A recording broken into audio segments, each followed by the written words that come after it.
You're driving alone for the first time, no map, no cell service, and you see lights in the distance, lights that shouldn't be there. They get closer, brighter, and suddenly you're not sure if you're the one moving, or they are. That was me 12 years ago on my first solo trip. I've been all over the world since, but nothing compares to that night. Stay with me, this story starts weird and ends worse, and by the time I'm done you'll think twice before driving alone in the dark. I was 23, fresh out of college and obsessed with road trips. I'd done a few with friends, but this was my big test. Me, my old hatchback, and a random route through the plains of nowhere. I picked a stretch of highway I'd never heard of, unmarked, barely paved, cutting through fields and hills. It was thrilling, until it wasn't.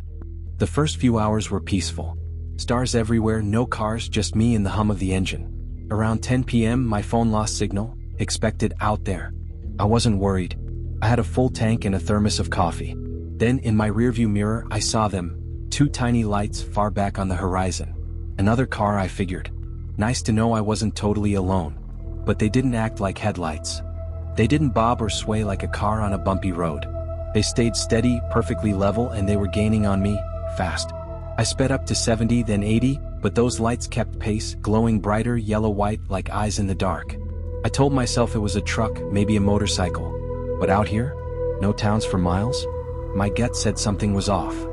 By 11 p.m. they were close enough to see details. Not headlights, too round, too high off the ground. They flickered, almost pulsed like they were alive. I couldn't hear an engine, no tires on gravel, just silence, and those lights.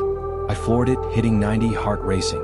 The road curved, dipped, but they stayed right behind me, matching every turn. That's when I noticed the smell, sharp like ozone after a storm. My radio kicked on, static at first, then a voice. Garbled, deep, repeating one word, follow. I smacked it off, but it came back louder. Follow.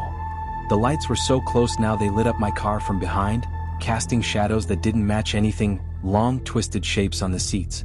I screamed at them to stop, to leave me alone, but the voice just kept going, follow. I saw a turnoff ahead, a dirt path veering into the fields. I took it, tires kicking up dust, praying I'd lose them. The lights followed, smooth as ever, gliding over the uneven ground. The path led to an old barn, abandoned, half collapsed. I pulled up, killed the engine, and ducked down, hoping they'd pass. The lights stopped too, right outside. I peeked through the window. Nothing.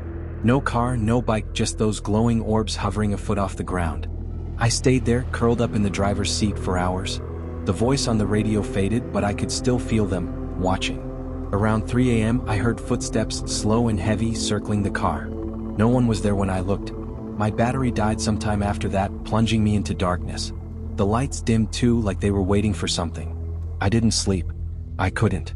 When the sun came up, they were gone. No tracks, no scorch marks, just my car and that barn. I got out, legs shaking, and checked around. The barn was empty except for one thing. A rusted sign nailed to the wall, scratched with the word follow.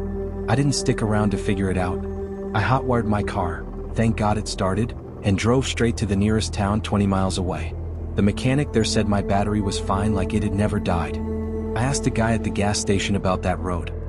He went quiet, then said, "You saw the lights, didn't you?" He wouldn't explain, just told me some folks don't come back from that stretch. I've traveled solo plenty since, cities, mountains, coasts, but I stick to main roads now. And here's the thing. A year later, I found a photo in my glove box I don't remember taking. It's blurry, but it shows those lights right behind my car and something else, two shapes, tall and thin, standing in the glow. So, if you're ever alone in a strange place and see lights that don't make sense, don't follow them. Because I did, and I still don't know what they wanted.